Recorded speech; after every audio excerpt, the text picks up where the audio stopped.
Hello, credit union executives. Welcome to See You on the Show, where we give you up-to-date information on how you can reduce risk, keep key talent, and take a strategic approach to your personal financial wellness. Hosted by me, Doug English, a certified financial planner and former credit union insider with ACT Advisors. Hi, this is Doug English. Today, I am not only the host of See You on the Show, but I am the guest here to talk to you about why target date funds are the wrong investment vehicle for many, if not most, credit union executives. Target date funds have been a widely used option for a long time. They're popular because they're really easy. They offer the investor an entire portfolio in one fund, and that fund becomes more conservative over time. So you don't have to worry about picking an international fund and a small cap fund and a balanced fund. You have to worry about picking any of that. For most participants, about 80% of credit union 401k participants have all or some of their savings in a target date fund. Now, these tools work really well for normal credit union employees because it just gets it done in a single step. And instead of that employee going back to work and forgetting about their investment approach, the investment approach is handled for them.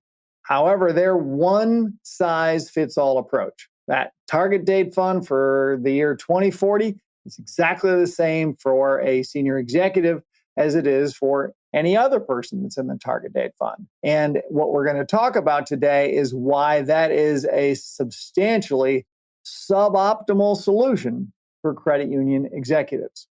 A key feature of target date funds is the concept that the investor will begin utilizing the money in the account shortly after their chosen date.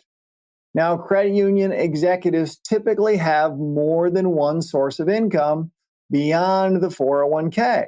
The way that usually works is the year that the credit union executive retires, they've got their final paycheck, they've got the bonus from the previous year, and they've got annual leave and sick leave. So they don't usually need any money in that first year. Then the collateral assignment split dollar plan starts paying in. The 457B plan is usually also spent at that point in time. And each one of those is going to get most credit union executives through the first 2 or 3 years of retirement. Then we often see that the collateral assignment plan, between that and the investments left over from the cash distributions that I just mentioned, most executives are not consuming their 401k until age 72, when they are forced to take required minimum distributions. So target date funds that are aligned with the credit union executive's retirement date are invested way too conservatively for the actual expected consumption of these assets. Now, the allocations of target date funds are pretty appropriate for younger investors, but they get a bit too conservative for those over 50, particularly credit union executives that have these additional plans. In our white paper on target date funds, we lay out a case study for Bob and Jill. Bob is a 50-year-old credit union CEO and has a typical compensation package for a middle market credit union CEO. He plans to retire at age 62, has a 457B, has a collateral assignment, has a 401k, and max funds it. So what we do is to lay out all the facts, take a look to see how Bob will do with a traditional use of a target date fund. And then we test to see how much better it would be if Bob used a target date fund that was aligned with the consumption of his money, not with his retirement date, and it makes it substantially better.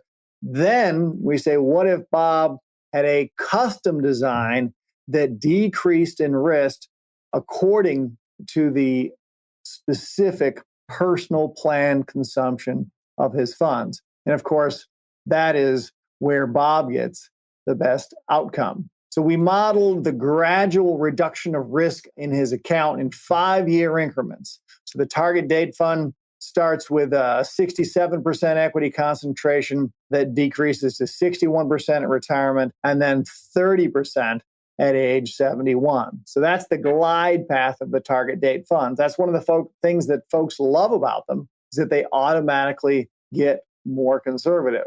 Well, if our example, Bob uses that target date fund that is aligned with his retirement date, our analysis shows he's actually not going to need any money for about 10 years. He's going to retire at 62.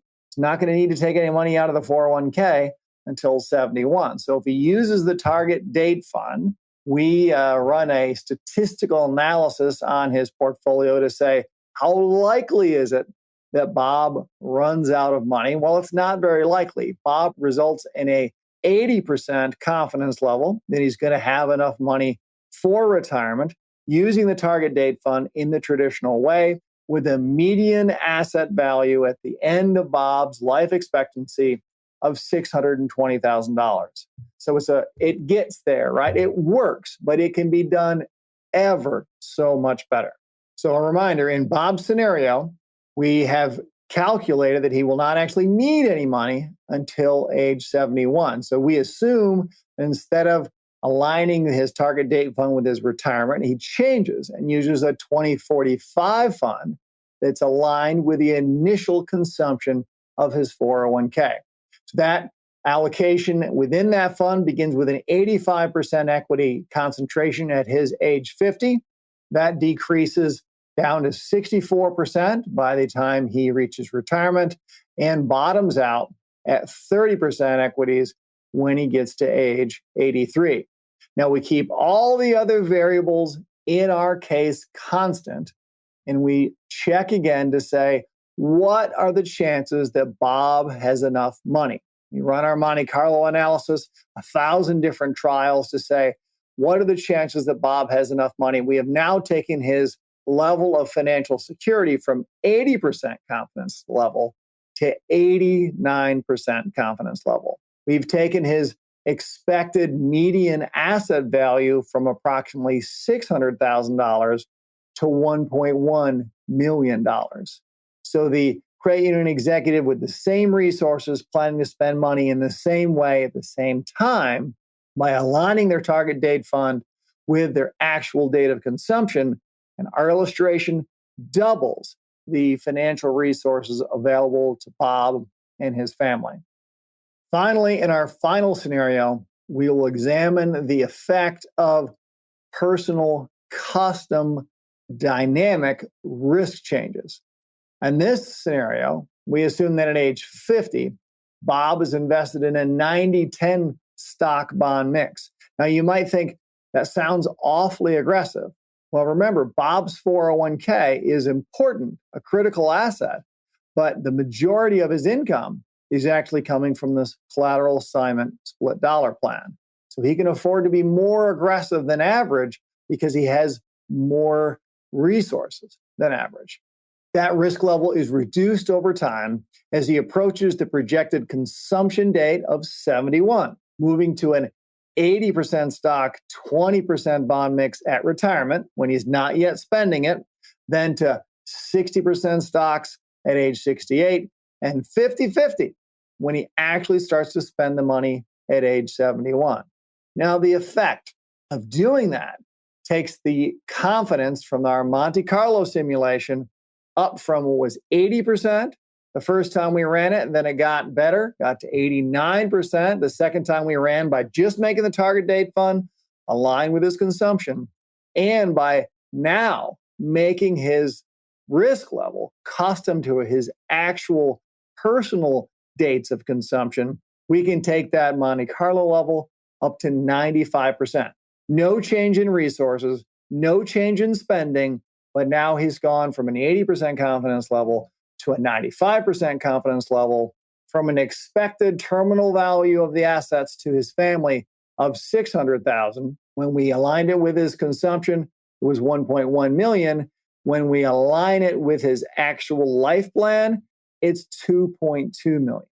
So we are approaching a 4x impact from credit union executives not just selecting the target date fund that aligns with their retirement date, but designing a custom risk profile that steps down according to what your resources are and when you're going to spend those assets. You can get a copy of the entire white paper, Target Date Funds, the Wrong Investment Vehicle for Many Credit Union Executives, at our website, act-advisors.com/blog.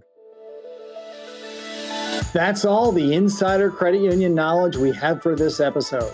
Are you enjoying the conversation? Be sure to subscribe and share your thoughts with other credit union leaders by leaving us a review. See you next time on See You on the Show. The opinions voiced in this material are for general information only and are not intended to provide specific advice or recommendations for any individual security. To determine which investments may be appropriate for you, consult your financial advisor prior to investing. Economic forecasts set forth may not develop as predicted. All performance referenced is historical and is no guarantee of future results. Indexes are unmanaged and cannot be invested into directly.